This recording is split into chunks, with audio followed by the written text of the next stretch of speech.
1912 je crois si je dis pas de bêtises, mais c'était il y a quelques années encore. Il a pris sa retraite internationale en 1996 et il a eu le temps de perdre un peu de pied. Alors qu'Alphonse contrôle un ballon de manière acrobatique, Konya la frappe, oh là là là là, magnifique. But riche dans les 16 mètres pour Alphonse. Alphonse qui remet d'une talonnade aérienne en retrait pour Konya sur la ligne des 16 mètres. Et la frappe du Konya probablement qui a vu le ballon rebondir sur sa main. Alors qu'actuellement un joueur d'Araut tente de déborder, c'était Mizic. Oh là la but, oh là là c'est terrible. Oh, Mizic qui centre sur Mayer-Hofer, Mayer-Hofer qui marque de la tête, il a même pas eu besoin de sauter.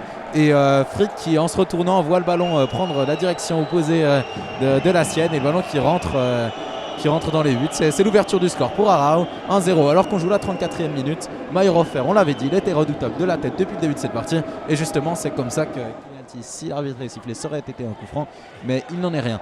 Schalke qui parvient à sauter, centrer, attention, oh là j'ai de la peine, laisser la aussi avec, oh incroyable, incroyable, Konya, on parlait de sa finition, alors là Konya il était entre le point de pénalty et les 5 mètres et il parvient à envoyer le ballon au-dessus du but. Ce ne sera même pas un corner, on a cru à un moment que Nikolic l'avait touché, ce n'était même pas le touche. Effectivement, c'est lui qui se charge du coup franc. Et là, c'est pas mal fait au premier poteau. Ça sera pour la tête d'Alphonse. Ça sera envoyé les 2 points sur sa ligne par Nikolic. Le ballon est toujours servétien là-bas. Un nouveau centre au point de pénalty. Ça va finir. À l'exception de Routis qui reste un peu derrière et Rouillet qui se mêle déjà. Alex Schalke au centre. Attention, Konya peut-être pouvoir frapper. Le contrôle n'est pas très bon. Butrich s'est repoussé de manière très peu académique. Encore un tir. Oh là là, oh là là.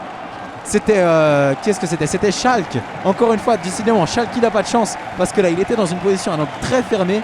Vu le renvoi très peu maîtrisé de Nikolic, il décide de frapper direct et ça fuse, mais alors vraiment.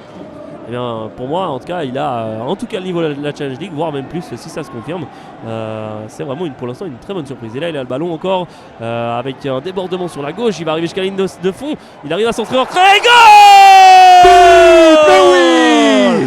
Alors j'ai pas réussi à voir qui c'est qui frappe, je crois que c'est Stevanovic. Stevanovic, le pied gauche avec Alphonse qui a laissé passer et Stevanovic magnifique qui fait le bon geste, c'est à terre et Nikolic qui ne peut rien faire, il n'a pas le temps de se baisser. L'égalisation du Servette FC, on joue la 58e minute et c'est de mi-temps.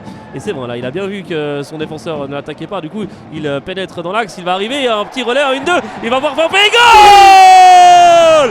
Johan Séverin, tel l'attaquant de pointe qu'il n'est pas, qui pénètre depuis la gauche, un petit aller-retour, un petit 1-2 dans l'axe et ça passe et il est au point de pénalty, il a juste le ras du poteau sur la droite de Nikolic et ça fait 2-1 à la 84e minute de jeu.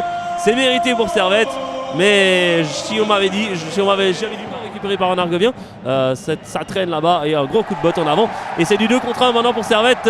Servette qui part avec je crois que c'est Follonier il me semble qui s'en couple un peu dans le ballon, ça permet à tout le monde de revenir, mais Follonier il arrive quand même les 16 mètres, il frappe et goal! Il trompe Nikolic au premier poteau. Nikolic, alors il n'est peut-être pas tout blanc sur celle-là parce qu'il anticipe vaguement sur le centre pour l'autre servétien. Et bien Follonier il met en force au premier poteau et ça fait 3-1 et c'est très bien joué de la part du joueur valaisan du Servette FC. Voilà, et deuxième match de suite où Servette au moment où on attendait avec impatience le coup de sifflet final met un deuxième but d'écart. C'est rassurant peut-être de savoir que Servette peut marquer dans les dernières minutes. Antunes il y a 2 semaines, Follonier aujourd'hui.